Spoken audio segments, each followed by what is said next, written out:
O que a NASA descobriu recentemente foi indícios de água em Marte, mas não da forma como estão veiculando ou como você pode imaginar. O que foi descoberto foram sinais de sais. Mas como foi feito isso? Foi feito isso através de aparelhos chamados espectrômetros. O espectrômetro, através de uma rede de difração e sensores especiais, ele analisa a luz. Bom, então quando a luz se bate em determinada substância ou corpo, ela parte da sua energia é absorvida e parte é refletida e chega até nós. E isso é medido em vários comprimentos de onda. Conforme vai dando essa absorção, eu posso caracterizar o que está acontecendo. Ou seja, se eu tenho a luz de vapor de sódio, por exemplo, ele absorve fortemente na região do amarelo. E parte dessa energia é refletida e parte é absorvida. Essa característica de absorver determinados comprimentos de onda é característico de várias substâncias e em vários estados dessa substância. Então é assim que eu consigo caracterizá-las. Se eu tenho um padrão de como determinada substância, seja cloreto de sódio, sulfato de potássio e etc., absorvem emissões luminosas, obviamente refletindo o restante, eu posso caracterizar, crio uma tabela e quando eu apontar para outro lugar, eu posso examinar quais os elementos que estão ali. Foi exatamente o que a NASA fez. A emissão que chegou até os espectrômetros indicaram que parte dos sais que estavam ali eram hidratados, ou seja, tinham água no seu retículo cristalino. Todo mundo sabe já há bastante tempo que Marte tem água. As calotas polares de Marte evidenciam muito isso. O problema é que até agora ninguém encontrou água líquida. Mas sais hidratados é o suficiente para provar que tem água líquida? Sim e não. Eu poderia ter tido água líquida em algum tempo, hidrataram os sais e ficou por isso mesmo. Mas o problema é que de tempos em tempos foi visto que aparecia, ora, sais hidratados, outra hora sais anidros. Ou seja, em algum ponto lá pelo interior de Marte, esses sais estão se hidratando, são empurrados até a superfície, depois parte desse fluxo aparecem sais que não são hidratados e assim sucessivamente. Isso indica que há fluxos de água ali por dentro. Não córregos, ninguém viu córregos por ali. Isso me lembrou até o caso de Percival Lowell. Percival Lowell sempre estudou Marte. Ele se baseou nos estudos de um camarada chamado Schiaparelli. Schiaparelli, ao observar Marte, e obviamente naquela época não tinha o equipamento que nós temos hoje, enfim, Schiaparelli tinha escrito em seus estudos em italiano a presença de canali. Só que Percival Lowell traduziu errado, ele traduziu canali como canals, ao invés de channels. O canali eram canais, mas não construídos pelo homem. Eram canais comuns, indícios que ali haviam a água fluindo, como o canal de um rio, por exemplo, um braço de rio. Percival Lowell achou que aquilo eram construções, então havia marcianos, havia seres inteligentes capazes de uma engenharia elaborada. E ficou muito tempo nesse engano, até que finalmente com equipamentos mais precisos determinou-se que não, eram fluxos, eram leitos de rios secos. Isso que nós estamos vendo hoje, assim, né? Há um grande debate se existe água líquida ou não, e córregos, e se tem córregos tem vida, e se tem vida pode ter algum marciano lá dando sopa. Isso me lembrou até o outro caso, mencionado por Carl Sagan na série Cosmos, a antiga série Cosmos, onde ao observar Vênus ninguém conseguiu ver nada. E por que ninguém conseguiu ver nada? Porque tinha grandes nuvens.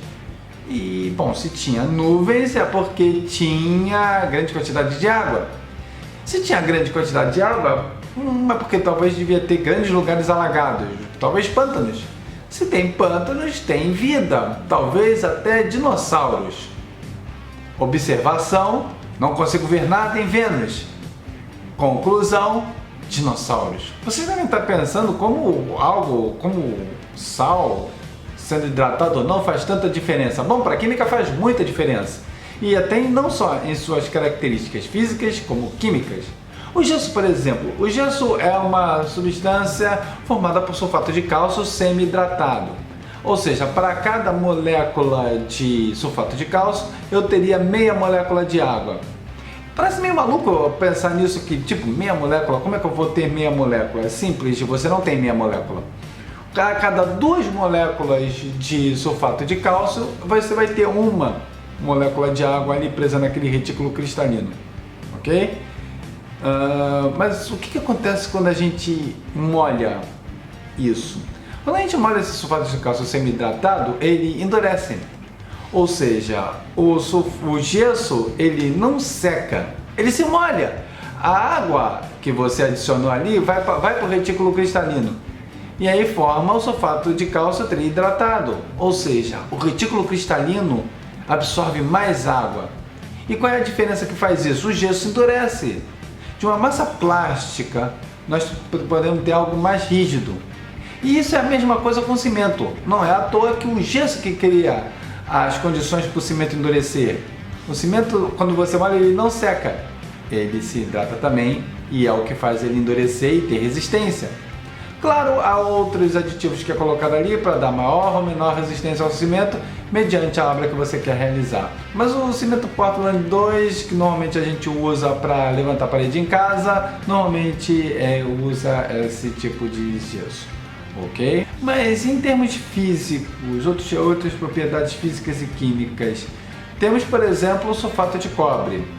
Vamos ver o que acontece quando a gente aquece sulfato de cobre penta-hidratado, o mesmo sulfato de cobre que a gente utiliza na piscina.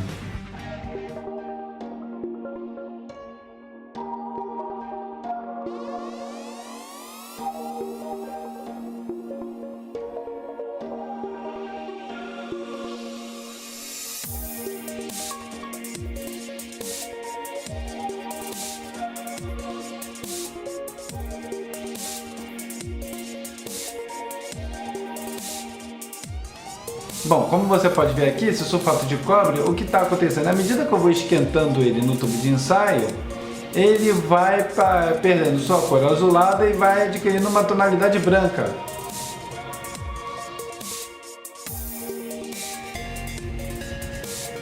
Depois de totalmente seco no seu retículo cristalino, ao adicionar uma pequena gota de água, nós começamos a vê-lo já adquirindo o seu tom azul. E eu nem precisaria fazer isso, bastando deixar no ar e ele já vai passando de um tom branco para o tom azulado, absorvendo a umidade do ar.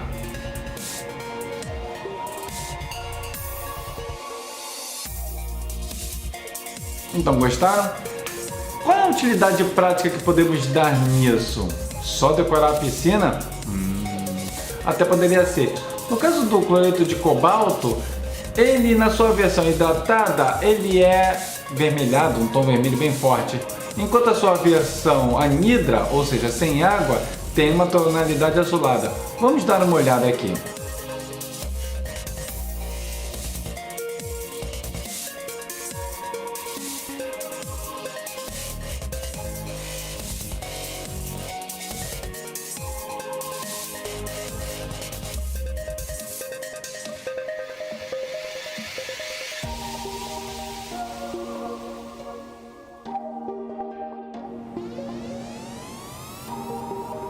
Como vocês podem ver, assim que eu vou aquecendo o cloreto de cobalto, ele vai passando de um composto avermelhado para um composto azul.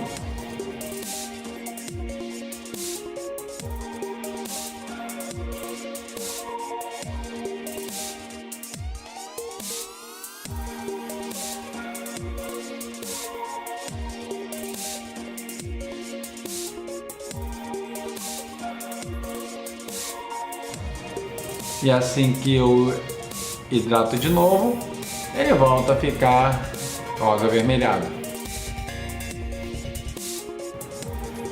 O melhor exemplo para isso é aquele famoso galinho do tempo. Aquele galinho era impregnado com a solução de cloreto de cobalto. E quando tem um tempo bom, e ele vai ficando mais seco, o que vai acontecendo com o galinho? Ele vai passando para a sua forma anidra, ou seja, ele vai ficando azul. E já quando tem indícios de chuva, começa a haver maior quantidade de umidade no ar, ele passa para aquele tom róseo que ele tinha, que indicava que ia chover. Não era uma previsão muito acertada, mas era o melhor que nós tínhamos dentro de nossas casas. Ou seja, eu tenho a química do dia a dia tendo grandes aplicações em outros planetas. Esse é André do seu ceticismo.net e mais um Livro dos Porquês. Se você gostou desse vídeo, compartilhe nas redes sociais, favorite, dê aquele likezinho básico, aperte no joinha, arreie um despacho em minha homenagem.